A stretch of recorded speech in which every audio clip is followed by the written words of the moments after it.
सो hello वियर्सियंस, welcome on virtual learning with Anand Jaiswal. हम लोग बात कर रहे हैं आज क्लास 11th की, और क्लास 11th हम लोग बात कर रहे थे some basic concept of chemistry, रसायन विज्ञान की मूल अवधारणाएं। और रसायन विज्ञान की मूल अवधारणाएं में हम लोग बहुत कुछ बात कर चुके थे, और उसी में हम लोग बात करते थे रासायनिक संयोग के नियम, लॉ ऑफ केमिकल कॉम्बिनेशन। और लॉ ऑफ केमिकल कॉम्बिनेशन में पहला हमने पढ़ा था द्रव्यमान संरक्षण का नियम।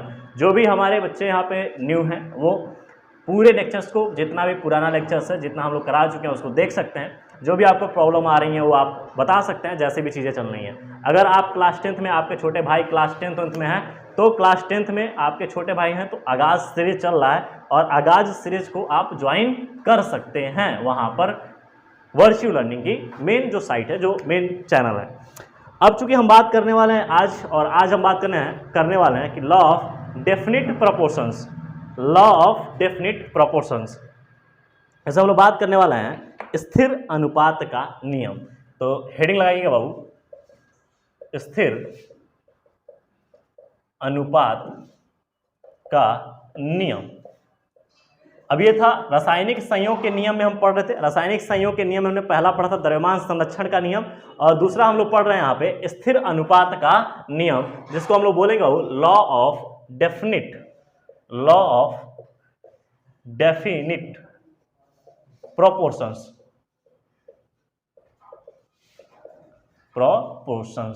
मतलब कि हम लोग बात करने वाले हैं स्थिर अनुपात का नियम। अब ये स्थिर अनुपात का नियम है क्या और किसने प्रतिपादित किया था? तो सबसे पहले अगर मैं बात करूं कि स्थिर अनुपात का नियम, तो स्थिर अनुपात का नियम प्रुस्ट साहब ने प्रतिपादित किया था। प्रुस्ट साहब ने प्रतिपादित किया था। जब आपको बात समझ में आ रही है यहाँ पे कि हम बात कर रहे हैं कि लॉ ऑफ डेफिनिट प्रोपोर्शंस की, और लॉ ऑफ डेफिनिट प्रोपोर्शन ये कहता है, स्थिर अनुपात का नियम, कि जो भी संयोग होकर एक अणु बन रहा है, अगर वो कांस्टेंट है, अगर वो उसका अस्तित्व है, तो चाहे कहीं भी चले जाओ उसका अनुपात सेम होगा। अर्थात इसी शब्द में उन्होंने बोला था स्थिर अनुपात का नियम, और इसको देने वाला वैज्ञानिक था, उस वैज्ञानिक का नाम है बाबू प्रुस्ट। क्या नाम है? प्रुस्ट। इन्होंने कहा, जैसे एग्जाम्पल लिया और कहा कि जब भी हम अगर बात करें स्थिर अनुपात के नियम को लेकर, तो इन्होंने एक लाइन बोला कि जब भी आपको देखिएगा कि कभी भी किसी शुद्ध यौगिक का नमूना अगर लीजिएगा, अगर वो शुद्ध यौगिक का नमूना लेंगे, अगर उसके अशुद्ध यौगिक का भी नमूना ले लेंगे, तो उसका संयोग करके जो अनुपात होगा वो समान रहेगा। और इन्होंने बोला कि अगर एग्जाम्पल में मैं ले लूं बाबू जल, क्या ले लूं? जल। अगर जल में बोलूं, जल क्या है? शुद्ध है। क्या है? एक शुद्ध जल ले लिया जाए और एक अशुद्ध जल ले लिया जाए। क्या ले लिया जाए? अशुद्ध जल। और जल का फॉर्मूला हम जानते हैं बाबू कि दोनों के लिए हमको क्या लिखना होगा? H2O, और इसके लिए भी क्या लिखेंगे? H2O। क्या देख रहे हो कि कॉम्बिनेशन समान है? अच्छा, कॉम्बिनेशन समान है, फॉर्मूला समान है। फॉर्मूला समान है तो इनका अनुपात भी समान इन्होंने बताया था। और इस बारे में इन्होंने बताया था कि लॉ ऑफ केमिकल कॉम्बिनेशन का दूसरा नियम, इन्होंने कहा था कि लॉ ऑफ डेफिनिट प्रोपोर्शन, अर्थात कि कभी भी किसी चीज का अगर शुद्ध अमाउंट अगर आप लेते हैं और उसकी अशुद्धियों से मिक्स करते हैं तो उसका अनुपात समान होगा। और समान मतलब कि देखा जाए इसका द्रव्यमान के रूप में, तो मैंने बोला 2:2। अगर बात किया जाए परमाणु भार, ऑक्सीजन में कितना होता है? 16। क्या होता है? 16। और उसी प्रकार यहां पे देखो 2:16। अब देखो इसको अगर हम इसका अनुपात देखें तो शुद्ध में भी अनुपात कितना मिला? 1:8 का, क्योंकि काट दो तो 2×8=16, इसको भी काट दो तो क्या मिल जाएगा? 1:8। क्या इसका अनुपात समान रहा? अब इसी प्रकार इन्होंने एक और बात बोला कि चलो एक और एग्जांपल ले लेते हैं। जैसे मान लो कि अगर हम बात करें कार्बन डाइऑक्साइड, क्या बोल रहे हैं? Carbon dioxide. तो कार्बन डाइऑक्साइड चाहे जहां भी बने, जैसे इन्होंने कहा कि जल जहां भी होगा उसका अनुपात क्या होगा? समान। अर्थात इसको बोला गया था स्थिर अनुपात का नियम, और इसको देने वाले वैज्ञानिक का नाम था प्रुस्ट ने। अब उसी प्रकार इन्होंने एक और एग्जांपल लिया, और एग्जांपल लिया कार्बन डाइऑक्साइड, और कहा कि कार्बन डाइऑक्साइड अगर कार्बन मतलब कोयले का दहन करा दिया जाए तो कार्बन डाइऑक्साइड बनता है। हमने कहा जी हाँ सर, कार्बन डाइऑक्साइड बन गया। फिर उन्होंने कहा कि अच्छा एक बात बताओ कि अगर यहीं पे कैल्शियम कार्बोनेट ले लिया जाए CaCO3 और इसको हीट करा दिया जाए, तो जैसे ही हीट करेंगे तो कैल्शियम ऑक्साइड और साथ में कार्बन डाइऑक्साइड बन गया। अब इस कार्बन डाइऑक्साइड दोनों को पकड़ लो।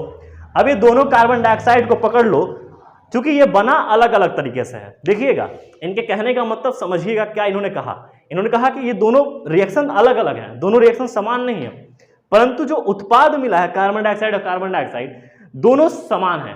अब समान है तो इस चीज की पुष्टि कैसे की जाए, तो इनके नियम से, स्थिर अनुपात के नियम से। जो यहां पर इसका मतलब कि जो यहां पे ये चीज देखने को मिल रहा है, सेम ये चीज यहां पे देखने को मिला है। इसको कैसे समझेंगे, तो मैंने कहा कार्बन 12, क्या हो गया, कार्बन 12। तो कार्बन के लिए हम लिखते हैं यहां पे, तो कार्बन 12, और ऑक्सीजन के लिए क्या लिख देंगे, 2 है, तो 16 दूनी 32, क्या लिख देंगे बाबू, 32। अब ऑक्सीजन के लिए 32 हो गया। अब इसका देखो अनुपात क्या निकल के आ रहा है, 4 × 12 और 8 चौको 32, तो 3:8 का रेशियो निकल के आ गया। इसी प्रकार अगर इसमें देखा गया तो 3:8 का रेशियो, मतलब कि 3 संबंध 8 का अनुपात निकल के आ गया। और उसी प्रकार इस कार्बन डाइऑक्साइड में देखा गया तो इसमें भी 3.8 का अनुपात आ गया। तो इन्होंने कहा कि देखो भैया कि अगर एक बार कंबाइन अगर होता है, अगर सेम स्पीशीज कहीं भी मिलती हैं तो उनका अनुपात हमेशा क्या होगा, समान होगा। अगर कोई भी यौगिक अगर एक बार जो मिल गया, बन गया, फॉर्म हो गया, तो जब एक बार उसका अनुपात उसी फॉर्म में बन गया तो कभी भी कहीं भी अगर वो जाएगा, कहीं भी अगर कहीं भी आप उसको लेके बनाएंगे तो उसका अनुपात क्या होगा, समान होगा। और इसको बताया था पृष्ठ साहब ने अपने नियम के अंतर्गत, बोला था स्थिर अनुपात का नियम। क्या मेरी बात समझ में आ रही है। अब इन्हीं से सहमत होके एक साइंटिस्ट थे जिन्होंने बनाया गुणित अनुपात का नियम। क्या बताया, गुणित अनुपात का नियम, जिसको बोलते हैं लॉ ऑफ मल्टीपल प्रोपोर्शंस। तो इसको क्या ये बात समझ में आ गई कि स्थिर अनुपात का नियम क्या है। तो जब भी आपसे कोई पूछेगा कि स्थिर अनुपात का नियम क्या है, मैं यहाँ डेफिनेशन नहीं लिख रहा हूं, परंतु आपको एग्जांपल से और सारी कहानी मैंने समझा दिया। आप चाहो तो बोल सकते हो, आप सीधे बोलोगे कि जो स्थिर अनुपात का नियम है ये कहता है कि अगर शुद्ध अमाउंट में जिसका अनुपात जो फॉर्म हुआ होगा, अगर उसकी अशुद्धि के साथ अगर कहीं भी किसी उस कंपाउंड को लेकर चले जाएं तो उसका फॉर्मेशन उसी अनुपात में होगा। लाइक दैट, जैसे कि जल, और जल हमने कहा कि शुद्ध भी होगा तो H2O बोलेंगे, अशुद्ध भी होगा तो क्या बोलेंगे, H2O, और इसका अनुपात समान होगा। इसको इन्होंने एक और भाषा में बोला था कि अगर जल की बात की जाए तो ये जल नॉर्मल जल, और एक हो गया वर्षा का जल, दोनों जल, या हम कहते हैं नाली का पानी, तो पानी न है, कहीं भी जाना उसका जो अमाउंट है वो पानी ही है ना, उसका जो मॉलिक्यूलर फॉर्मूला है H2O ही है ना। तो उन्होंने कहा कि इसका अनुपात हर एक जगह क्या होगा, समान होगा। और इसी बात को उन्होंने स्पष्ट करके बोला स्थिर अनुपात का नियम। अब यहीं से हम बात करने वाला हो गुणित अनुपात का नियम। क्या लिख दिया जाए, तीसरा गुणित अनुपात का नियम, जिसको हम लोग बोलेंगे लॉ ऑफ मल्टीपल प्रोपोर्शंस। आइए देखते हैं law of multiple proportions. Law of multiple proportions, और इन्होंने बोला क्या हो गया, गुणित, क्या बोल दिया बाबू, कि गुणित अनुपात का नियम। अब ये गुणित अनुपात का नियम किसने दिया था और किसके दिमाग में ये खुराफाती चली थी, इसके बारे में हम लोग बात कर रहे हैं। तो मैंने अगर बात किया कि गुणित अनुपात का नियम, तो गुणित अनुपात का नियम सुझाव एक वैज्ञानिक ने दिया गुणित अनुपात के नियम को लाने के लिए। उस वैज्ञानिक का नाम था डाल्टन। क्या नाम था बाबू, डाल्टन। सुझाव किसने दिया, डाल्टन ने। लेकिन इस नियम को प्रतिपादित किया, प्रतिपादित करने वाला वैज्ञानिक का नाम था बर्जीलियस। क्या नाम था, बर्जीलियस। क्या नाम था वो, बर्जीलियस। इसने कहा था कि गुणित अनुपात का नियम, और गुणित अनुपात का नियम कहा कि किसी भी कंपाउंड को फॉर्म करने के लिए, क्या बोला, लिख दे रहा हूं वहां पे वो, कि किसी भी यौगिक को बनाने के लिए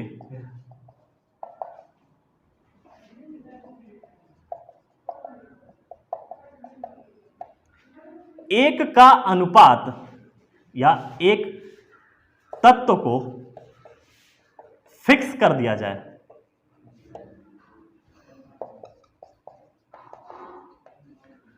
तथा दूसरे में परिवर्तन रखा जाए,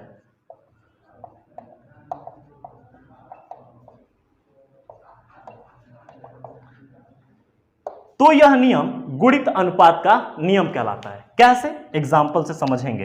एग्जाम्पल सबसे मुख्य है। जैसे इन्होंने कहा कि एग्जाम्पल में फिर हमने कहा, इन्होंने कहा कि भाई हमारे पृष्ठ साहब ने कार्बन डाइऑक्साइड के बारे में बात किया, तो इन्होंने कहा चलो भैया उसी को उठा लेते हैं। एक कार्बन उठा लिया और एक इधर ऑक्सीजन उठा लिया, और कहा कि लॉ ऑफ मल्टीपल प्रोपोर्शंस ये कहता है कि एक अमाउंट को फिक्स रखा जाए और दूसरे में थोड़ी सी परिवर्तन की जाए और उसका अनुपात देखा जाए तो उसका अनुपात 2 गुना हो जाएगा। जैसे पहली बार जो कॉम्बिनेशन हुआ, इस कॉम्बिनेशन से बना कार्बन मोनोऑक्साइड, और दूसरी बार कॉम्बिनेशन मैंने करा दिया ऑक्सीजन का 2 मॉलिक्यूल्स लेके, तो ये बन गया कार्बन डाइऑक्साइड। दिख रहा है बाबू, कोई दिक्कत? अब हमने कहा कि यहाँ पे कार्बन देखना, एगो हमने जैसे हमने लिखा डेफिनेशन में कि किसी भी यौगिक को बनाने के लिए एक तत्व को फिक्स कर दिया जाएगा, अर्थात कार्बन का अनुपात या कार्बन का परमाणु भार फिक्स रखा गया 12। क्या रखा गया? 12, कार्बन 12।